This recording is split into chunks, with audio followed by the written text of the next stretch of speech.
What's going on, everyone? JD here, the Deals Left Stream in Las Vegas, with another great podcast with another great agent I'm going to interview today by the name Niko Cejic. This guy's out of the Hamptons. He has a phenomenal story and a long history, which is great. So he started back in high school, actually buying his first rental property, investment property in the senior year of high school, which is extremely impressive. At that point, he went to get his business degree in emphasis in marketing. And at that point, he fell in love with the real estate game. He also got his general license, contractor license too, so to learn that side of the real estate industry. So he has a well-versed knowledge when it comes to everything, new construction, general real estate, the whole deal. And now he's got numerous accolades from being Rookie of the Year back in 2021 and also top 5% agents nationwide too. He really thanks his connections and his history with all the success he's having thus far. So I'm going to bring him to the screen now. We've got Niko. How's it going, Niko? Hey, how you doing? Thank you for having me. Of course, man. Of course. So we are on both coasts. I'm on the West Coast. You're on the East Coast. How's your morning going thus far? And happy Monday. Good. I mean, our season is starting, so we're starting to have like manic Mondays, and it's starting to be really busy. We're back to the normal. Everybody's getting ready for the Hamptons, summer rentals, sales. Everything is happening now. So that's true. That's true. That's a lot true. of exciting stuff. Yeah. Yeah. So Niko, I think we met each other back in Aspire. I want to say is correct. Maybe did you go to what Aspire have you gone to? Yeah, so I went to the Florida one. That was, I think that was before you started, but then the West Coast one. And then I really started to bond with you at Vegas at the Inman conference. Yeah. So I met him at Aspire. If you don't know what Aspire is, for the agents who don't know, it's an amazing event Douglas Elliman puts on together for really kind of catering to the agents. Do you agree, Niko? Yeah. In a sense, catering to us, to really allowing us to connect with other agents in our industry, in our markets and whatnot, and also outside our markets. So I was lucky to meet him up there as well in other events. But it's really well to connect. I mean, I think that's why we both love Douglas Elliman, is because I would say it's the best to discover personalities. Those events are phenomenal. You discover agents and personalities, and then you can refer people and mix and match. It's phenomenal. No, I think it's great, but also it's more casual setting. So no one's like wearing, suit and tie. Everyone's casual. They put on events for you, and you can meet someone while you're, playing tennis or getting massage. I mean, maybe not getting massage, but other things. But it's fun. I had a great time. Yeah. All right. So we're going to ask you some questions, but obviously I want to get to know you a little more too before we get going with the questions. The first question, of course, is tell us about yourself. Your elevator pitch, as you will, how you started the business, and we'll go from there.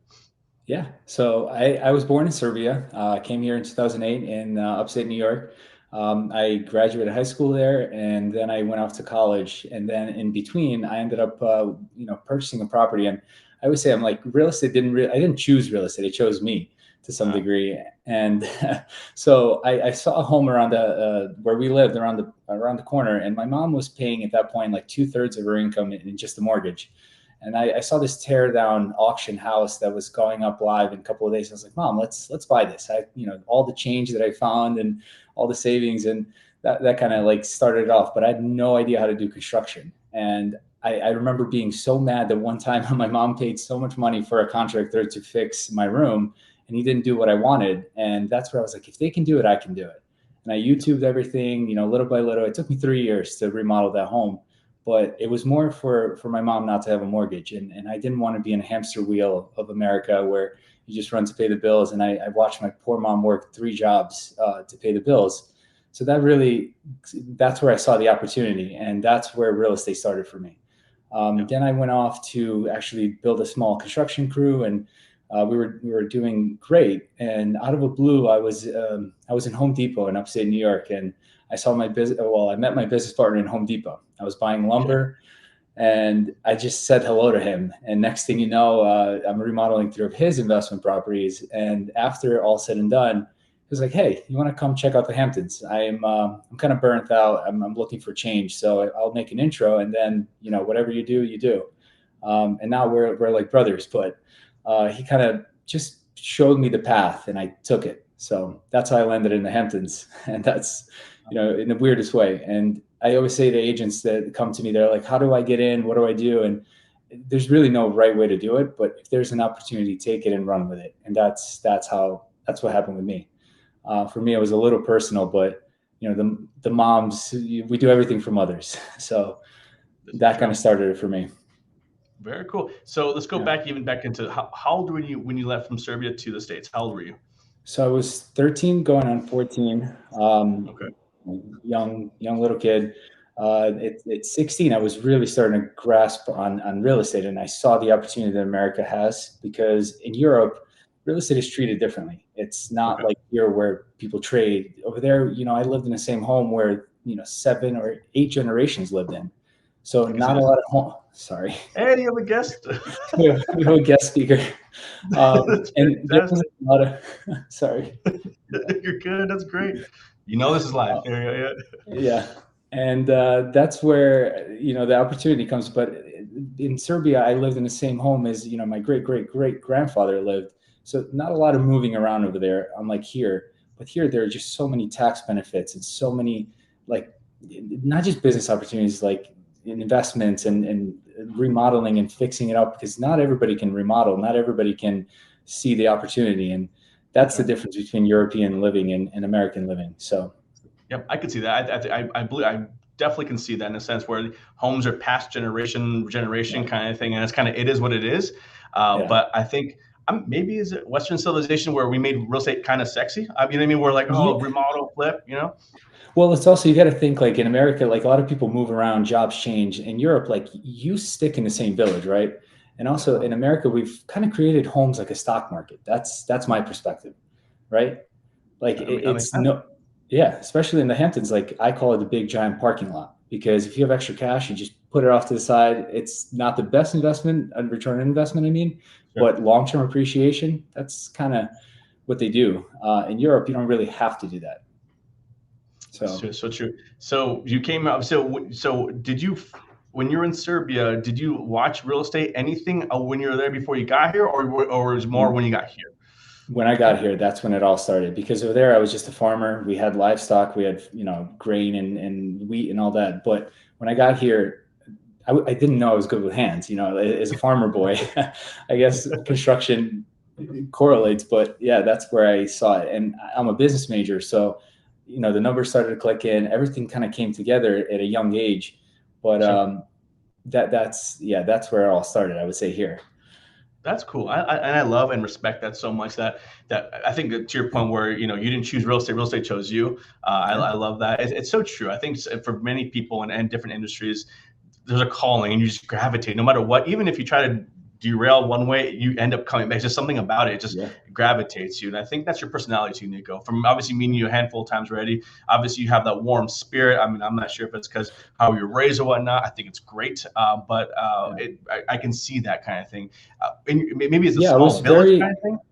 yeah. I was gonna say a very, very small village, and also like being, a farmer. Like Europeans tend to be like very welcoming, and I'm old, like I'm an old soul. I feel like I'm 50 years old inside, even though I'm 27. My back feels like I'm 50, but that's about it. Right, right.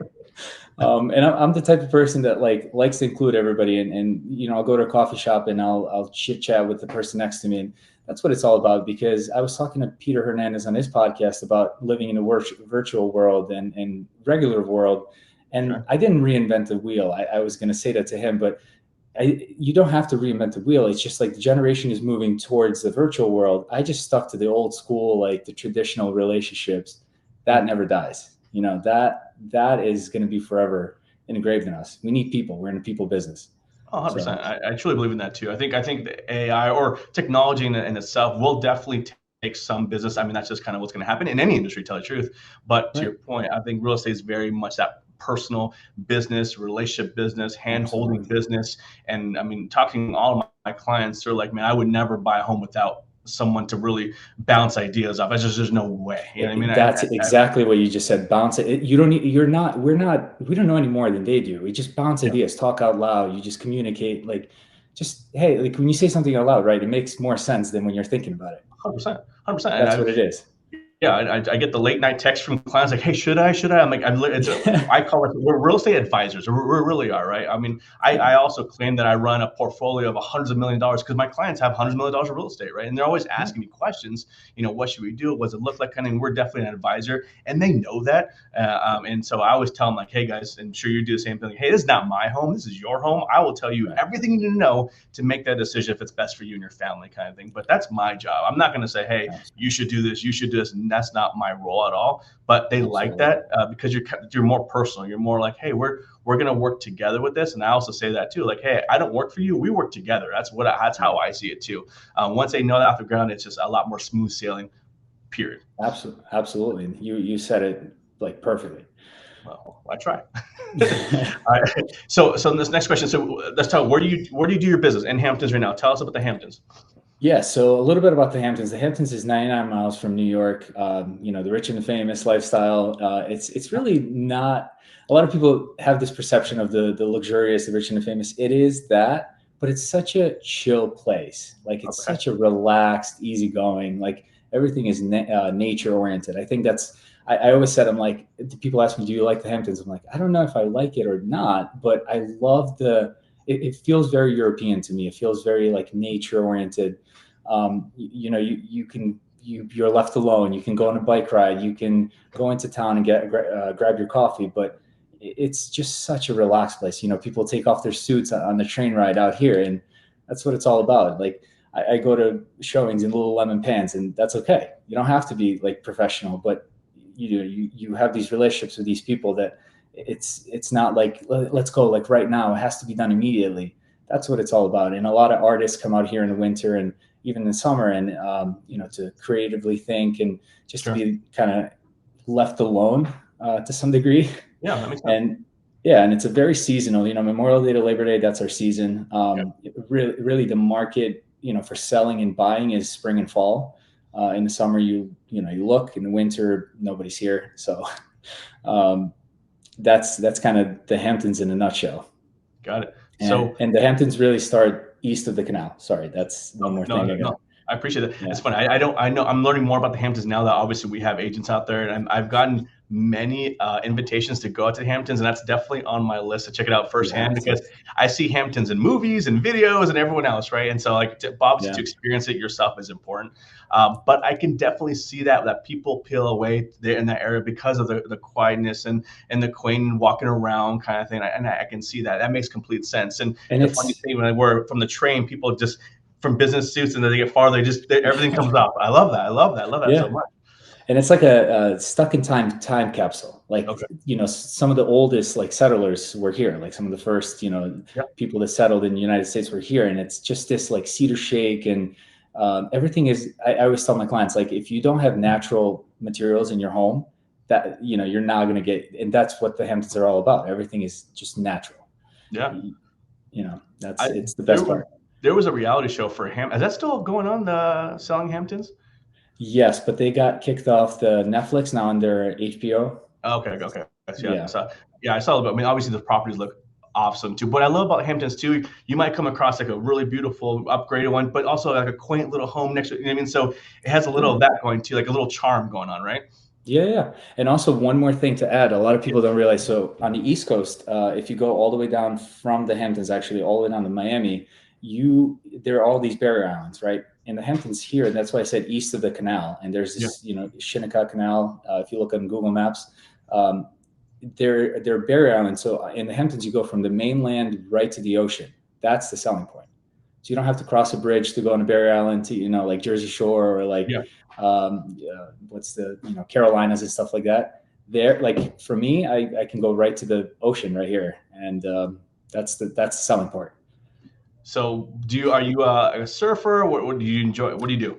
Yeah, so that's another beauty about the Hamptons. So everything is outdoors, right? Mhm. So surfing, even in the winter, you wear like an 8 millimeter suit or like whatever, and you just go, you suck it up for 45 minutes. Yeah. A lot of cycling, a lot of mountain bike or not trail biking. Sure. There's like beach walks. You can do it every day. Okay, Like cool. it's just That's amazing. awesome. No, that's awesome. I think it forces you to go outside, which is a great thing. What are Yeah. your price points? We're looking at price points from starting to as extravagant can get. Yeah. So I actually just wanted to give you a stat because last time I talked to Peter, there was 9 homes available under $1 million. Now there's 7, and that's it. So it starts at $1 million, Okay. and $1 million buys you like a two bedroom, 2 bath, or like a 3 bedroom, 1 bath type thing. Small little ranch, nothing luxurious. Sure. But now the $1 million is a $2 million, and I would say I found a sweet spot when I got here.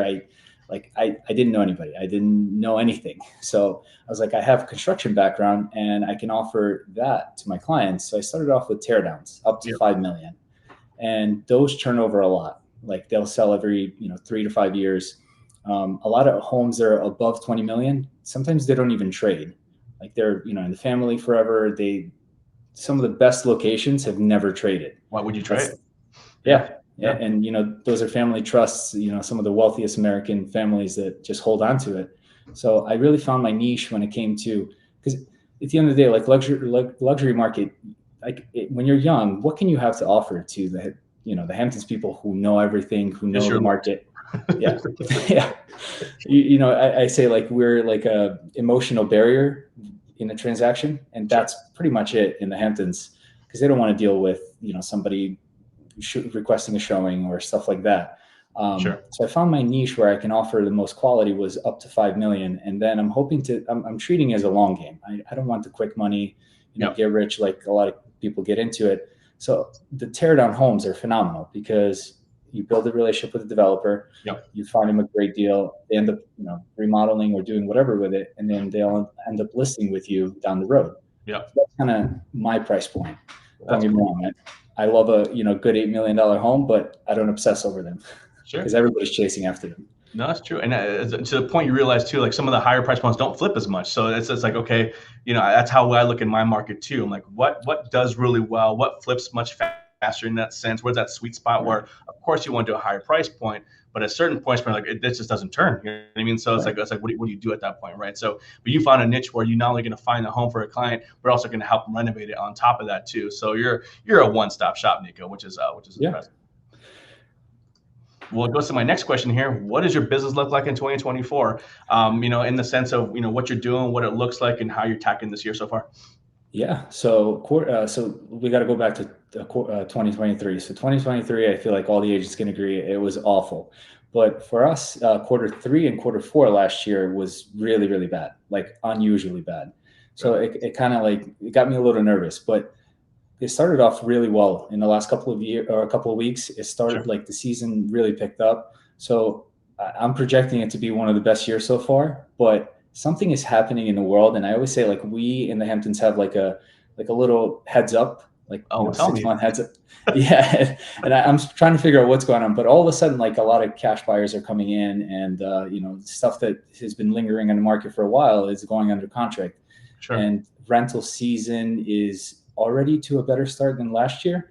Last year was also bad rental year for some reason, not for some reason. A lot of people went to Europe, and we kind of are really tied to New York and Florida.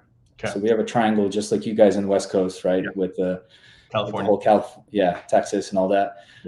So we're really tied to New York, and wherever Manhattan people go, you kind of follow those trends. So I would say this year, I think we're going to go back to the normal Hamptons where people rent Memorial Day to Labor Day. And a lot of things are changing. And JD, you can probably see this, right? Where a lot of people don't stay in one spot for more than 2 weeks or, a month or whatever.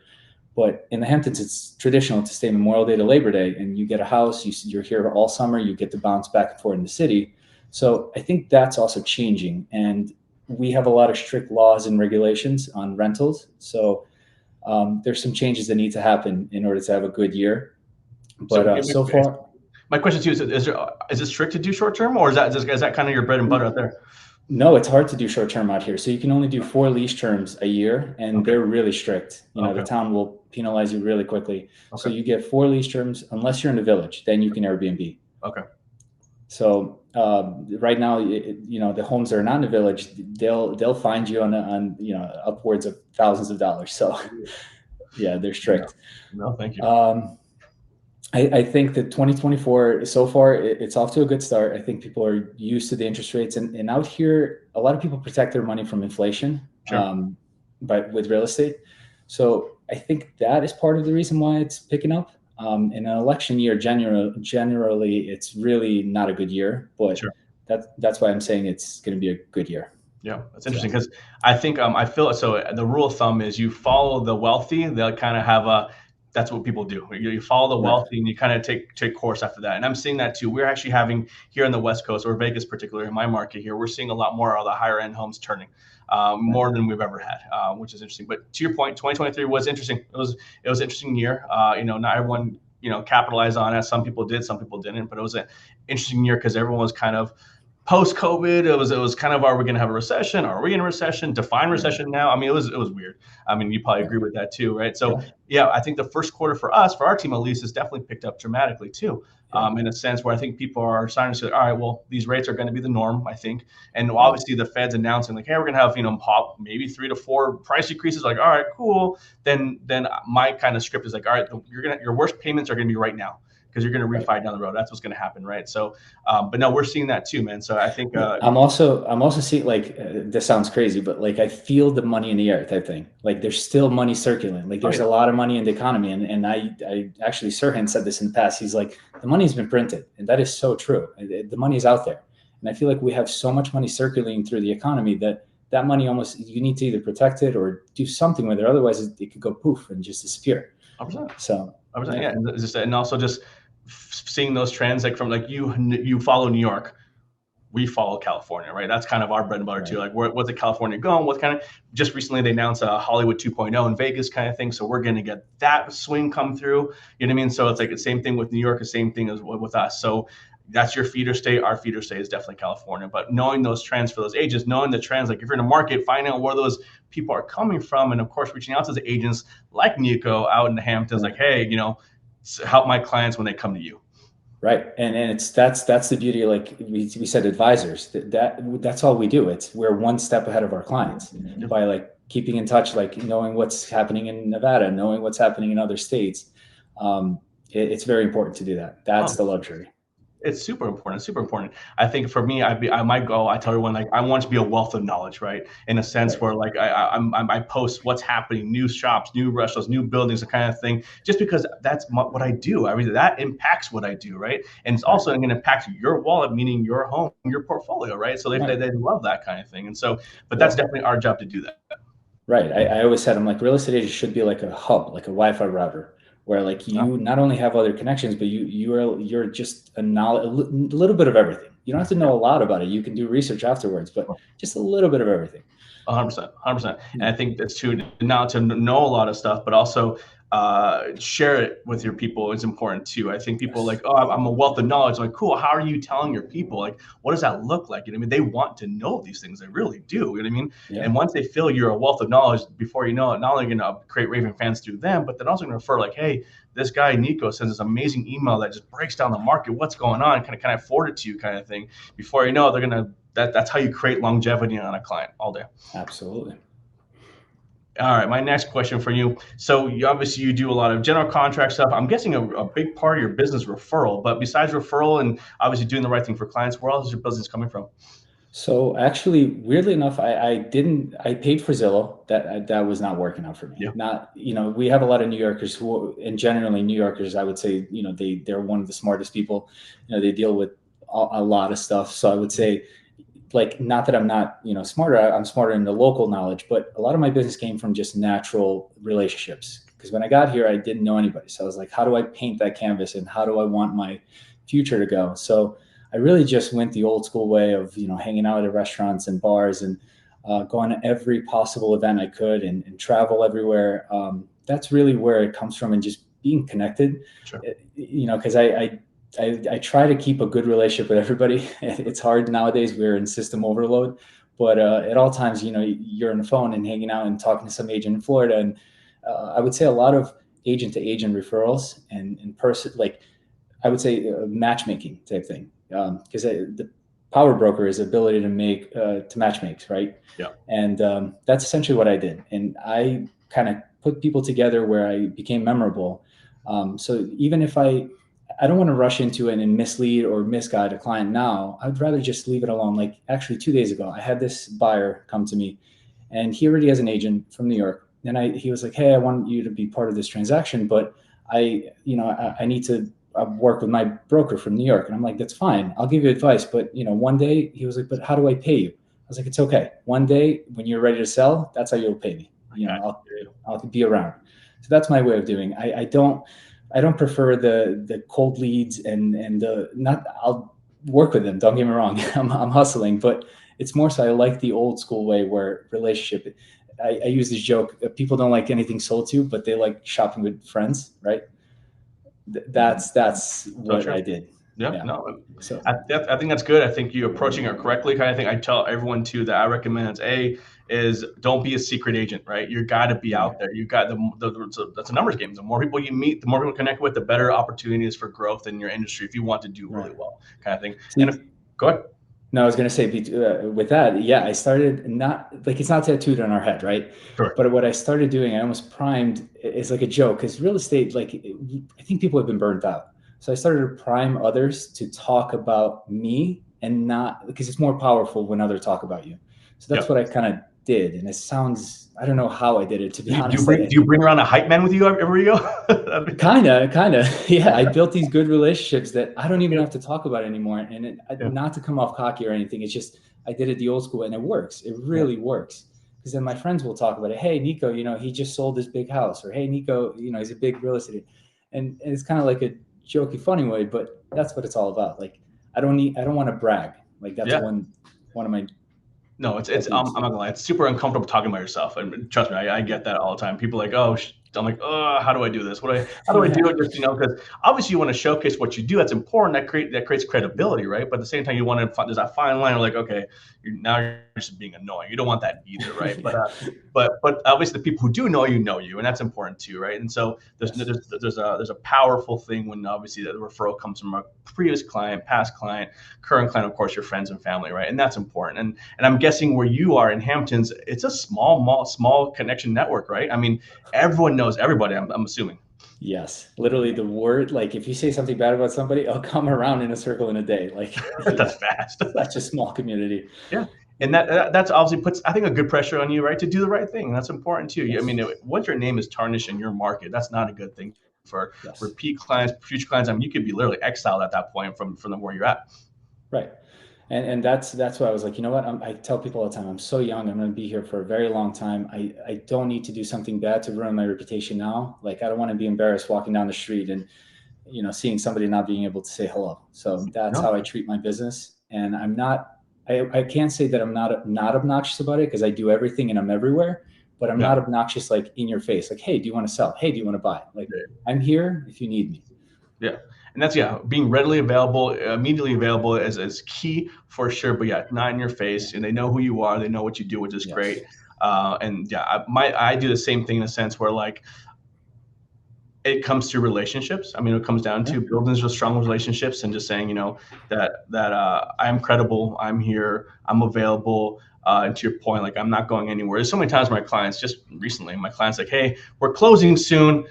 I'm gonna miss talking to you. I'm like, we can still talk. Like, I mean, I'm Yeah. not going away. You know what I mean? I'm like, and they like that. They like the Yeah. relationship, which is huge, right? So for Yeah. me, it's like that's important. I'm like, I don't go anywhere. That's literally my script. Like, hey guys, just so you know, I don't go anywhere. If anything, we become closer because my Rolodex is now your Rolodex. If you need anything, I'm going to share with you guys.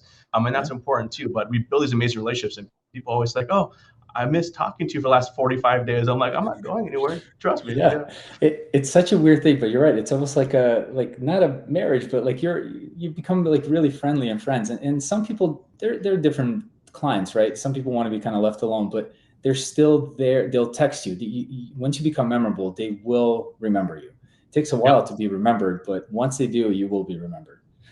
That's funny. I saw this video where they say, what? There's so many real estate agents. What's going to make you most memorable? And one of the videos, like, do you know how you shake hands with your clients? And everyone's like, yeah. He's like, well, I do a pinky promise, and I go, I do a pinky promise with my clients, and they never forget me. I'm like, that's weird, but Yeah. sure, I guess that's one way. So, Yeah, so yeah, so I'll give you one of my secret. Actually, you know what? I'll give you two secrets. And actually, please. this is for the rest of the listeners. So one thing when I got here, I didn't know anybody, and I started. Do you know how many times we ask for reviews, right, on Zillow? Yeah, But I'm of like, course. how many times has a real estate agent given another person review? Not, I can't remember anybody. So I started to go to all the businesses that I go to, restaurants, whatever it is, and all the local spots, and started leaving them reviews, like honest reviews. And I would always give them like a 4 or 5 star. If something wasn't good, I wouldn't be mean about it. Sure. But those, being kind to the community. And then the second thing, to be really memorable and the listing pitch, like I never bring paperwork ever, because people come with a nice binder, bring all this. I'm like, now you can send it, you can email and mail it to them. but I Sure. would bring a doggy bone. If I knew that they had a dog, I would bring a doggy bone, or like a kid's thing, or like a doggy toy thing, right? The Sure. tug of war thing. Or personal. And Yeah. yeah, and people, that stuck with me because somebody told me once, people don't care how much you know until they know how much you care, Yeah. right? I love And that. that's how I did my business, and that's how I built my relationships, just by caring and being thoughtful. And a lot of real estate agents now, like they rely on Instagram, or they'll rely on leads from Zillow or whatever it is. And if you just do kind things for people, they'll remember you. Trust me. Oh, Harvard. I love that. I love those are awesome, by the way. I love that. I'm very similar on my listing presentation. I don't bring too much kind of thing. I really talk about them first and Yeah. foremost. I was talking to Peter about that on another podcast too. I was like, honestly, I've gone to listing presentations or presentations, buy orientations, whatever, where for the first 30, 45 minutes is literally all about them. Not Yeah. one question about the house we're selling or what you're looking to buy kind of thing, just to identify more about them. I call it just curiosity. I'm very curious about my clients and who I'm working with. But that's huge. But also bringing something personal, if you do know if they have kids or a dog kind of thing, that's huge. Right. Or their favorite alcohol or wine, or you met them at an event where they had something, that's cool too, Yeah. right? So that's very smart and very personal. And trust me, if someone left a binder with like the presentation and listing, and all of a sudden they have your favorite bottle of wine or a dog treat, like, oh, this guy actually really paid attention. This guy actually really Right. knows, right? And that's huge because they're going to get a stack of stuff from everybody, and that's just kind of what it is. But if you do something on the other side where it's more memorable and personal, I think that speaks volume on you. So that's very, very smart. There's no wonder why you're successful, man. Thank you. Well, we did talk about obviously the transition to real estate with electronics and technology and everything kind of thing. I mean, people ask me this question too: where do you see real estate in 5 years? Obviously, I honestly, it's a hard question to answer myself because things are changing so rapidly, and especially what we do kind of thing. So the question is, 5 years. You don't have to answer 5 years. But where do you see real estate going in the near future? Yeah, I mean, I think luxury markets are going to be around for a while. Like real estate agents, I think we're going to have a job for a while. I know people worry about losing a job, but if you think about it, like relationships, we don't get paid to sell a home. Yes, like everybody can market, everybody can do all that, but I noticed like that middleman, that transition, the emotion. There's a lot of emotion, a lot of people invest themselves when they buy a home, and buying a home should be super, super fun if you do it the right way, right? Right. So a lot of people, I think the relationships, as long as you have good relationships, and that like thinking what you can offer that nobody else is doing, that's also another thing to help me. Like Matterport, right? Like when I got here, nobody was doing that. If you're an agent and you're doing all the stuff that nobody else is doing, you're going to be around for a while. And I don't know if in 5 years we might have robots, but I think especially in luxury real estate agents, like stock market, right? Like how many people, there's still stockbrokers, right? Even though there's Robinhood and all that. That's how I see it. And I think the real estate agents are going to be around forever, just because of that emotional involvement. Sure. As far as how it's going to change, it's getting easier for sure. To list home, to market home, so much technology out there. But I think we're kind of automating our lives out of real estate. Now everything is automated that we're forgetting to do those relationship building, emails or text. Everything, is sent automatically by a template. That needs to change, in my opinion. Yep. If you're doing those automations all the time, you're not going to be around, in my opinion. And also in Europe, like I know now with the whole lawsuit and the buyer's agent and everything, like in Europe, there's really no two agents. You don't have a buyer's agent and a seller's agent. You just have an agent selling a home, right? So if anything, I think the listing agents will be around for longer, because realistically, you need one person to sell a home. I don't know. I might be a little biased coming from a different background, but it works in Australia and in France and other countries. So I think that's kind of my view in the next 5 years. Some shifts are going to happen, but we're going to be around for a while. As far as the prices, there's only going to be more people. That's what I keep telling people. There's not going to be less people in the world. People need a place to live. It's that simple. And especially in the Hamptons, we have 5%. I would say, I don't want to give you a wrong stat, but around like 5 to 10% of undeveloped land.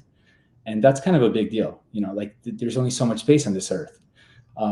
And for example, like up here, we can't go taller than 32 feet. So places like these, like resort towns, they're going to become even more valuable as we get more people. So you touched on a lot of things. I'm going to go through a couple of things, which is good. You get a lot of knowledge. So let's start the whole stock market thing. I think it's very smart in that sense where you can go on Robinhood app. People can do the small things all day and every day. So it makes it easier, but they do the smaller purchases on that app, right? But when it comes to like, I want to do something bigger, they call a stockbroker at that point, someone who's a little more expert, right? So that's how I think it's the same as real estate in that sense. Like, hey, I can look on Zillow, I could do some different things kind of thing, but I want to make that move, I'm going to call an agent for this point, right? Because there's a bigger move at that point. So I do like that. And when it comes to, we just mentioned it too. The technology, right? Obviously, technology is making things easier for sure, but it also should free you up to do things that are more personal as well. Right. And that's how I see it too. Like, all right, there's some things should be automated, right? If it can be automated, then sure, I have no problem with that. But if it frees you up to do more personal things, that's what it should be doing. It shouldn't take over your whole business. Because if it's taking over your whole business, what are you doing there at that point, right? Yeah. So it's like you need a job too, right? So it's like, all right, so that's what I'm telling my team. Like, all right, let's do as much as we can, automation, efficiency kind of thing. So therefore we can free up to do the things that matter, whether it be handwritten notes, more events, more of these kind of things, to be face to face with people, right? And so, but definitely take advantage of what's going on right now. And like to your point about the Matterport, find something that no one else is doing. And I think it's important too that we as real estate agents and professionals, we're so stuck in our own bubble. We only see what we do in our own bubble. Look at other industries and what they're doing too. Like, there's other industries that are not directly the same as us, but we can do what they're doing in a different way to help us, right? And that thing that's open your eyes to outside our industry, of not only outside our market, but outside our industry. There's car companies that do really well for different marketing and stuff like that, loyalty program, whatever it may be. There's other opportunities we can do too. And then when it comes to limited liability, right? There's so much land you can do. Yeah, there's a lot of land, but people aren't going to move there if there's opportunity, or whether it be growth or job growth or whatever it is. People are still going to gravitate to the places that have everything they're looking for, and that's important too, right? I don't care if the home's cheaper, 25 miles that way, but what's there? What's going to make them move there? You know what I mean? I don't care how cheap the home is or how pretty it is. If I have my home only, teach their own, they might be extremely happy, but if they don't have a hospital or a restaurant or anything nearby, what's gonna bring them out there, right? Right. And so JD, I love your open mind. You have such an open mind perspective. Perfectly said. I should in there. And also, I believe what's happening too, and you probably agree with this, they're creating these major hubs in the U.S. I've never seen so many shifting on major sports teams and new stadiums happening right now at this moment, because they realize what's a big revenue generator is these big events, hosting the Super Bowl, F1 racing, all these things. Because the number one rule to have a thriving local economy is tourism, right? What people are going to come back more and more. It's not obviously important to have a local strong economy, but you want people to come, right? And so obviously Vegas is we're known for that. You know what I mean? But we struggled during the recession. I remember too, we were hit the hardest. I mean, it was devastation, right? And so we learned, like, hospitality is our forte, but it can't be our everything. And so now we're more diversified, which is good. But I definitely see that happening across the U.S. right now. And it's a matter of time before we have these major conglomerates, cities who are just building up in technology and these, just like the sphere and different places. I mean, that's what's happening right now. And to your point, there's money, and it's being moved. You got to look for it and see what's happening. Yeah, that's one thing that we actually struggle at here. As seasonal as we are, we really don't have a lot of entertainment. And people always talk about, like, what happened in the 60s, 70s, 80s. And I'm like, but that's not fair. Like a lot of people come here and now they've kind of condensed it to be like kind of just a quiet place. And it's great, but there are all these events at like private events and homes. We don't have a lot of commercial space. And I tell people all the time, I'm like, I'm worried for the future of the Hamptons. Like, where is it going? Because if you can't entertain these people, they're not going to stay here year round. Even though, when I first moved here, there was Tumbleweed Tuesday. So after Labor Day weekend, Tumbleweed Tuesdays, everybody leaves. Everybody goes back to New York and other places. And now it's a little different. There's stuff happening on the big holiday weekends, like Easter weekend was packed here. But the year round living is kind of okay for now, but we need more. We need something to change as far as entertainment out here. Yeah, I can see it being an ongoing fight for you guys because you claim to be this place where it's quiet and peaceful, and that's what everyone wants. That's why people go there, right? You're like, yeah, cool, I like it, but the slow seasons, let's still have movement. You know what I mean? yeah. But even the people that come here for the quiet, they're like, okay, I've been here now for 2 months, and what now? What do I Okay. like? What do I do? Ah, So even they complain sometimes. So yeah, interesting. I wonder what's going to be that thing where it changes, right? Well, what's right, going to be that, what yeah. I mean, so there's room for obviously improvement, I think any market, but you see the yeah, opportunity too. For yeah, me here, I do a lot of my business in Henderson. Henderson's the south city of Las Vegas, but literally adjacent, right? We have an amazing community, amazing properties. I mean, some of the most expensive properties, but our dining is lackluster. Like yeah, it's so hurtful. Like, we have people go to the strip. Nothing wrong with obviously the best dining in our backyard, but you got to get there. You got to drive, valet. It's kind of out of the way, right? So, but to yeah. have something more local would be just key. So I hope and pray that we get some more fine dining and some shops kind of thing. But like they say, you build it and they will come. They build the homes. They're here. Now let's get everything else going. Yeah, yeah. We're so used to the same restaurants here, and don't get me wrong, we have some of the phenomenal foods here because we're so close to New York. But a lot Sure. of restaurants will just change the name and keep the same restaurant, same owner, same everything. People are like, "Oh, let's go try this place," and that's how small it is here. That's funny. They just flip over Yeah, the table things. Like, oh, new yeah, restaurant. yeah. That's yeah, That's funny. That's because funny. we're so But I limited. think yeah, it makes sense. I mean, because people, yeah, we have like in Coronado in San Diego, if you're familiar with that place, right? Yeah, They try to preserve it, kind of thing. They don't want fast food restaurants. They want to keep it the yeah, way it is, the quaint opportunity. So I'm guessing it's very similar what you got going there. But yeah, yeah, people go there for a reason, and I get that too. But you're like, hey, but there's opportunity. Should we look into that too?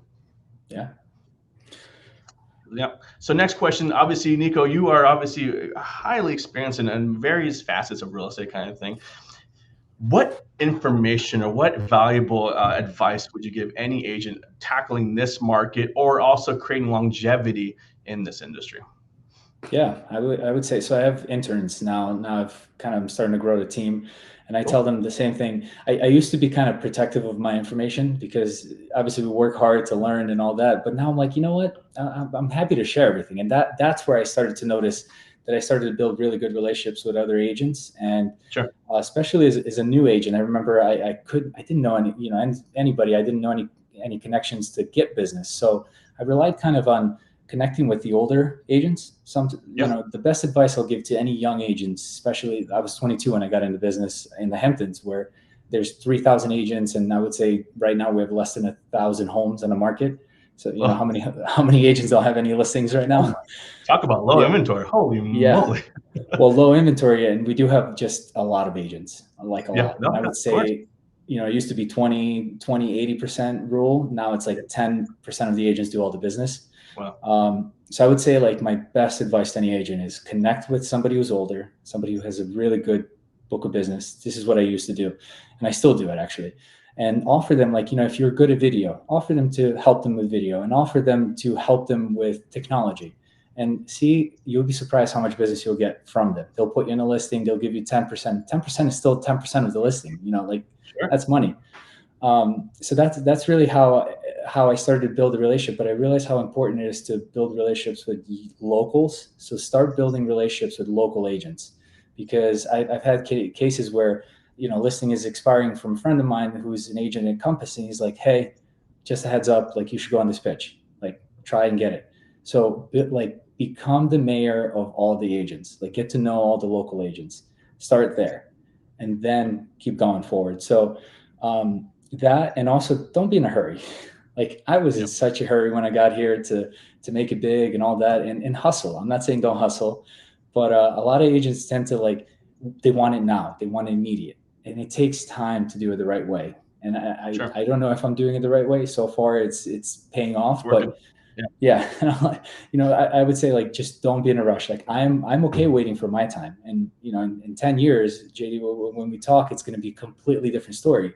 But I'm okay for waiting that time. I'm not in a rush to ruin any relationships or get wealthy quickly. Like I'm building my way slowly, Yeah. and that is the best advice I can give anybody. Um, and also don't rely so much on virtual world. I think we rely so much on it, and I was too in the beginning, and it didn't make me a dollar. Find your strengths. What makes you different makes you stronger. That is my number one advice to agents. What makes you different makes you stronger in the sense like, what do you have to offer to people? Because people have to offer money to us, right, as agents. But what do you offer to them? Like, figure that out and sit and think about it, and they'll come. Everybody has something to offer to somebody. What's your value proposition? Right. So my thing was, when I got here, I was like, I can offer construction, consulting type thing. Like, I know what's behind the walls. So that was what I offered to people, and they value that. But I wasn't going to go and offer them, the local knowledge. I had no idea. I was learning. So find what makes you different. That is my number one advice. And people will see the difference in that. And I had a sale, my first ever listing, the person, she knew every real estate agent out here. She grew up out here. And I was like, why did you pick me? It was next to a gun range. So it was a painful, sale, and the only gun range that we have out here. So it took me a little bit, but once I sold, you actually have one out there.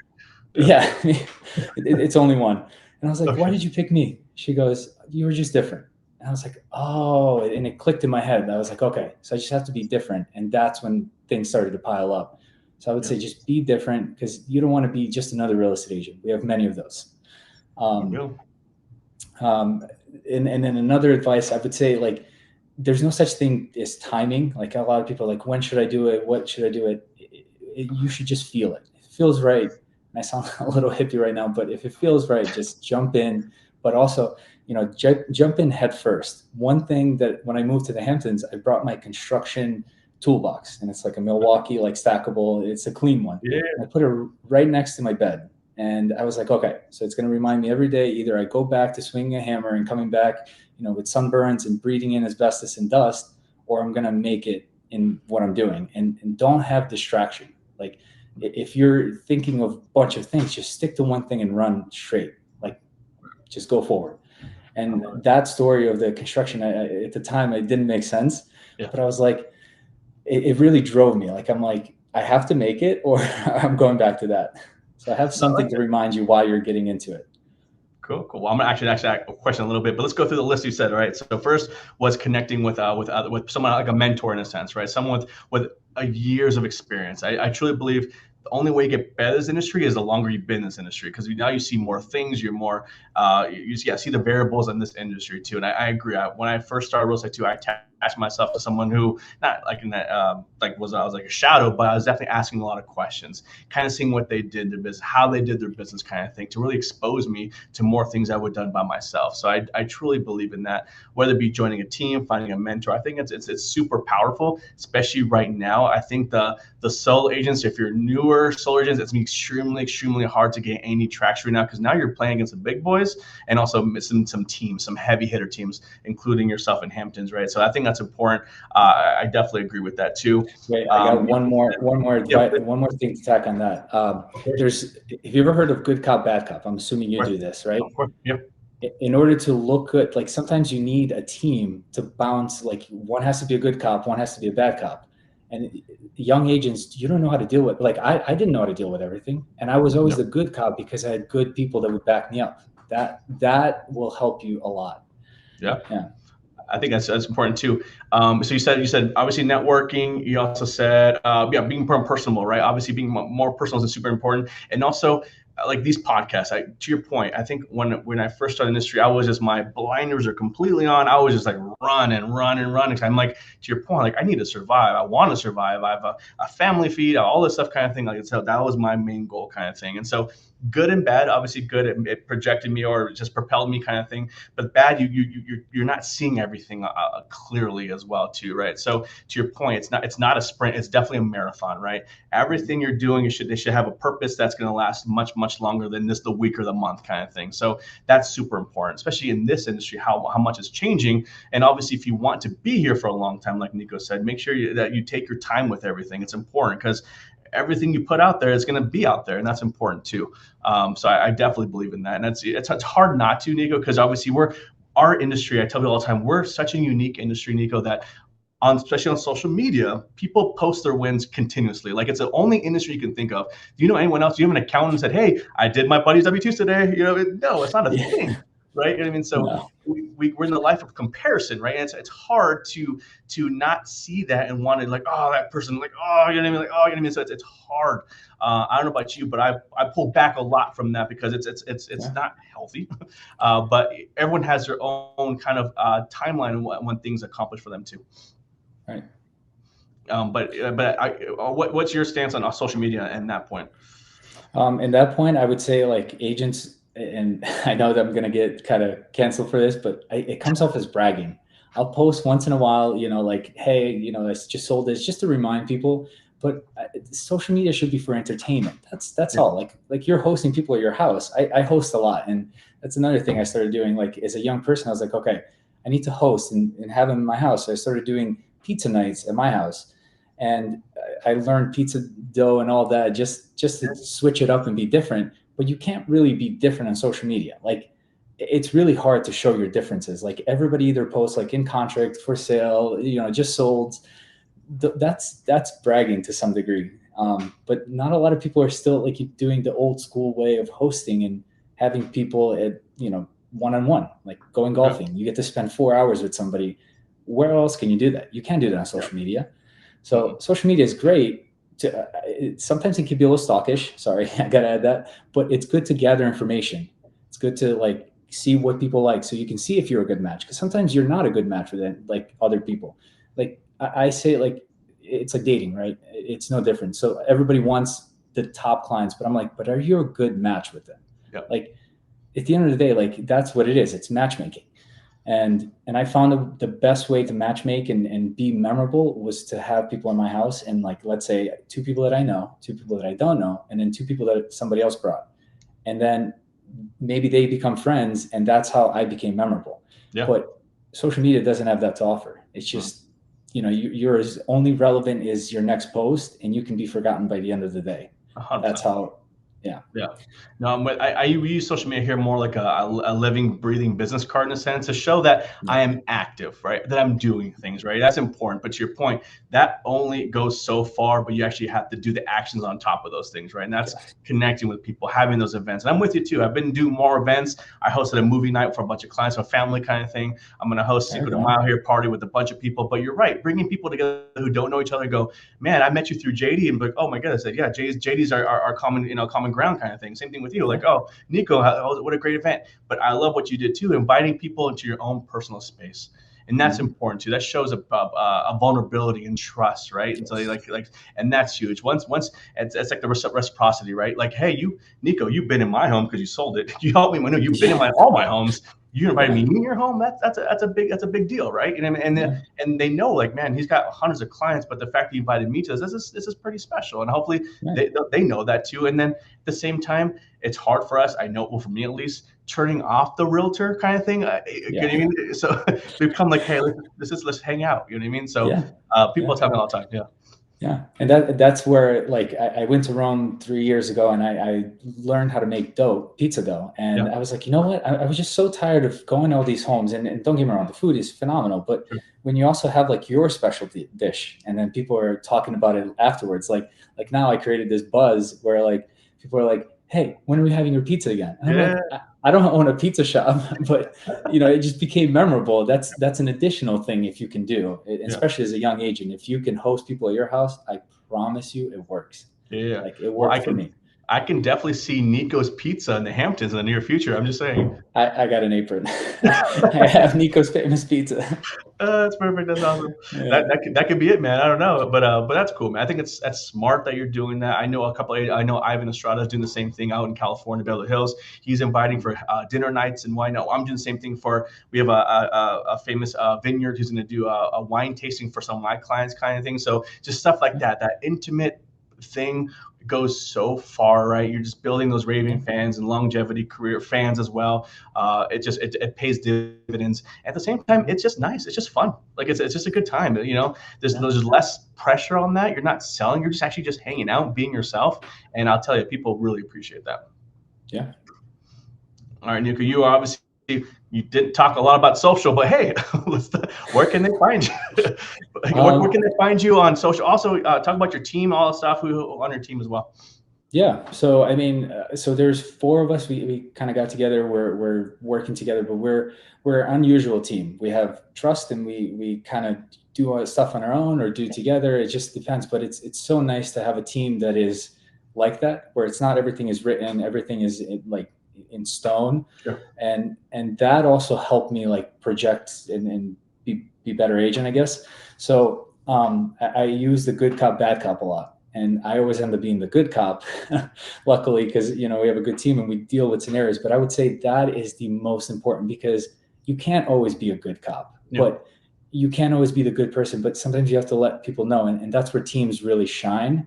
So partner up with somebody, and if not, use your manager as a bad cop sometimes. Yeah. And trust me, they're there to help us. That's all, because there's just some scenarios that you might not have done anything wrong, but somebody has to be, blamed for it. And we end up taking the blame 9 out of 10 times. So have a team like that, and make sure you find good match people that work really well with you. Yeah. Because that's kind of what we do. And okay, to answer the question, I would say the best way is phone, text, but email. Or social media. Instagram is my go-to. TikTok, not so his much. tag is mine's right Yes. there. His is right there too. So that's going to be his tag for social media. But I think it's important. We said back to the teams part. It's important to find a team that you have that inner circle trust. I think that's super important too. Right. And it's funny how many times where I tell about a scenario to my agents or whatnot, and they're like, "Have you tried that?" I'm like, I didn't even think about that. Like, it's just because that's okay. I mean, there's so many different scenarios, right? Because they have a different perception than I do. And that's also better when they have an outside perception versus because you're in it, you're right. And so you see things differently, and sometimes emotions attached to it, which happens, all right, of course. Yeah. But someone sees the other side, right, and just bounce ideas. And that's happened many, many, many times. Yes. And I always say I don't have all the answers. I know for a fact, but I will obviously figure them out and also do what's best for that client at that time. That's super important too. But no, I think that's good. I'm glad you have a team that you trust and you appreciate it. And I'm sure you guys all have different fortes too. When you all bring something different to the table too, and that's something too. I always learned that you're not trying to find someone on your team who's like you. That's not going to go well. Yes. You're trying to find someone who's not like you, and that's going to go much better because you bring something else to the table. Yeah, I compare it to golf clubs. You have the drivers, the putters, and irons, and that's really what it is. Because you need somebody to open the doors if you're a closer. If you're an opener, you need somebody to close. Yeah. And if you're in the middle, I consider myself as all of the irons because I'm like a therapy dog half the time. Yeah. Oh, that's another thing. Like as a young agent, I learned to listen, and there's so much psychology that goes into real estate. I did opposite. Whatever psychology they tell you, because all the coaches are like close. I'm like, no, I don't see my clients as I need to close them. Yeah. I'm there to listen. I'm there to be a therapist, whatever it is. But like be in whatever you are, whichever iron you are. You might be just an opener. That's fine. Then find somebody to close for you. Yeah. But it's becoming like that in a lot of on a lot of teams. So I would say everybody needs that. Yeah. Right? Yeah, I think that's important too, but also be honest with what you're good at and what you're not good at too, right? And so, like, I can tell you, I'm not good at administration. I'll tell you right now, I'm just not that person, right? It's just not, it doesn't compute to me, right? But what I am good at is this and networking and connecting and literally, getting things done. That's my forte. I'm not driver in that sense, right? So for the first year of my life, Niko, same thing. I was doing everything myself. I was just a one-man shop. But I thought that's what you did, right? Until I find out when I found people who were like, oh, you bring someone on, like, oh, you do that, oh, you outsource that, like all these things, right? But at the same time, I find that very valuable because I know what it takes to do all these things too, right? So I have an idea, which is versus, because you want, if you can literally clearly identify what you need and find the holes kind of thing, it's easier to find someone to help you support that. Right. And a lot of agents think that the pie gets smaller. I'm like, no, think about it this way. If everybody brings a pie, how can a pie be smaller? You just get more pieces of different, pies. And that's how I look at it. If you're doing it right. Right. Because I'm like, my goal is I want to be almost like a job provider. That's, way to help people. And if I can provide jobs, that's another really, really powerful thing, because then everybody kind of comes together and makes money. It's not just one person. Yeah. A lot of times now teams are becoming like there's one at the top and then everybody below. I'm like, no, we're all equal people. We all have a license. It takes 75 hours in New York State to get a license, Yeah. It's not that hard. It's so true. Yeah. Yeah, that's so true. But no, I totally agree with that, and I tell people it's a lot more fun to win with others than alone. I'll tell you Mhm. that. You know what I mean? Trust me. I'll tell them like, hey, I'd rather like make less money. I know, crazy to say, I'd rather make less money to share with others versus make all it for myself. I mean, Yes. I truly believe in that, and I've done it for myself. I had an office one time, had no windows, by myself on the phone doing this kind of thing. And after you do a deal, you're like trying to high five somebody. It was like there's no one around. You're like, well, this is not Yeah. fun. You know what I mean? And so I'm Yeah. like, all right, this has got to change, right? So that's when I realized I'm like, all right, I need to do something differently to have that atmosphere, and also you motivate each other, and that's a cool thing too, right? Yes. And so you look forward to doing things together, you look forward to collaborating, and that's what keeps it going. Because a lot of single agents do get burned out. I do know that because they're just by themselves. Yeah. They're just burning, turning. There's no camaraderie. There's not sense of. I mean, you have that sense of purpose for yourself and your family who you're feeding, but beyond that, what else is there? Yeah, I mean, you do lose. A lot of people are like, like you hustle in the first 5 years, but then like, I'm already getting burnt out. And if I Yeah, didn't have the team and support, I already would have been like 1 foot out the door. But sure. now they're driving me to keep going, and Yeah, it's so true. Like I always said, I'm like, real estate agents, we really are a different breed. outside. We're different, right? To do what we're doing, a lot of people think it's so easy. I'm like, but Oh, nobody understands what's behind us, right? Like, yeah. what else goes into it? And that's where it's so important to you don't have to have a team, but just at least people in your office or in your community to just be friendly with, that you can call and get their advice or opinion, and that goes very far. I So agree with that 100%. Yeah, yeah. yeah. People, I think that's funny. I tell about these shows like Selling Hamptons, Selling Beverly Hills, kind of thing. Those are half an hour or 45-minute shows, whatever they show. We sold a home. Let's get brunch. It's like Yeah. I'm like, oh my god, I don't know the last time I had a brunch kind of thing. But it's not, that's not real life. Yeah. Almost every single client I has, and obviously now friends have said like, I just can't do what you do. I see what you do. There's no way. The patience that you have, all this and that kind of thing, and we are just a different breed, and I totally agree Yeah. with that. You know what I mean? But it takes a certain person to do what we do too, and that's why I feel like, oh, cool, I found what I'm supposed to be doing, because it Mhm. does take someone to do what I do and what you do too. But at the same time, I love what I do every single day. I Yeah. literally wake up and I look forward to do what I do every single day, because I did corporate life for a little while and I wasn't being fulfilled. That my cup was not getting full, and that's when I realized that something had to change. And Yeah. luckily, God bless that something came up that made sense, and it was just felt natural in a sense where, of course, I had to work hard and do a lot of things, but I didn't feel like I wasn't being authentic to myself. I didn't feel like I was becoming a different person, kind of thing. I was like, cool, I can be myself, but do this as well. I'm in. Yeah. Absolutely. All right, the fun part, man. We're an hour in. This is awesome. Went by pretty Oh quick. wow. Uh, yeah, right. Rapid fire questions. I ask you questions to ask you fun questions, and then last question. Okay, so some of these are one answer, some are more longer. So the first question is what's your favorite cuisine? Favorite cuisine? Greek. Oh, okay. What's your Greek. go-to dish? Souvlaki. Okay, Souvlaki or pita. Oh my God. Yeah. all day, Go crazy all for it. day. All right. Favorite travel destination? Either you've been or you want to go. Oof. I haven't been to Latin America, and JD, sorry, I'm being a little ignorant. Where are you from? What's your Oh, no, nationality? I'm born and raised San Diego, but my Mexican heritage. Mexico. Okay, I want to go to Latin. I've yet to go to. That's my last continent. I Oh have 46 country, 40. Yeah, with some countries under my belt. So, my goodness. um, yeah, as European, you get to travel a lot. But I would On say behalf, Italy. yeah, on behalf of Latin America, we welcome you. So when you're ready. Thank you. I need to go to Latin America as soon as possible. The people are Very cool. amazing. Are Yeah. you a movie person? If you are, what's your favorite movie? Ooh, Step Brothers. No, classic. Step Brothers, Classic. and Wolf of Wall Street. Oh, good one, good one. Yeah. If you're a music fan, favorite band or artist? Oh, I can't say I'm a music fan, but Fred again, the kids are listening to it now. And have Okay, you heard of Fred again? it sounds familiar.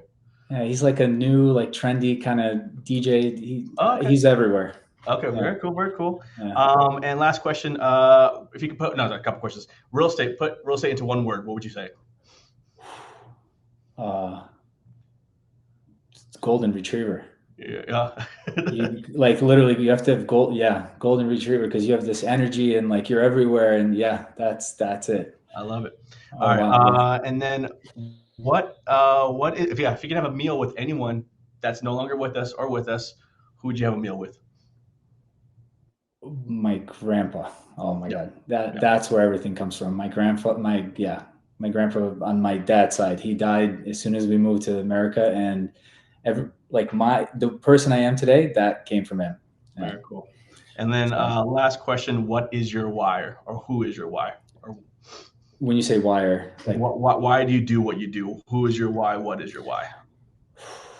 I don't have kids. Yep. For me, the why You have a cat. is not yet. I'm getting close, but No, I want. you have a cat. Is that your cat? Oh, yeah, actually, yeah. My girlfriend's actually, Okay. she's in Paris, so I'm watching her. Okay. So I would say, oh my God, my future self, my future self. I wanted to thank me one day. Where, hey, thank you, Niko, for doing the hard work now. Obviously, that falls like your family first, and just my future self. I would say. Cool. Nice. I truly believe that. There's that saying goes, your current self, takes care of your future self, right? So that's Yes. important too, right? So everything you do now is to help you down the road. So I definitely Yes. believe in that. Whether it be health, mental, all that stuff, it goes so far. Yes. Well, cool, man. Well, I want to say, And oh, go ahead, please. I was going to say health is wealth. Yeah, That I live with a lot of wealthy people. Health for everybody, guys. Like, I don't know who's listening right now, but health is wealth. Simple as that.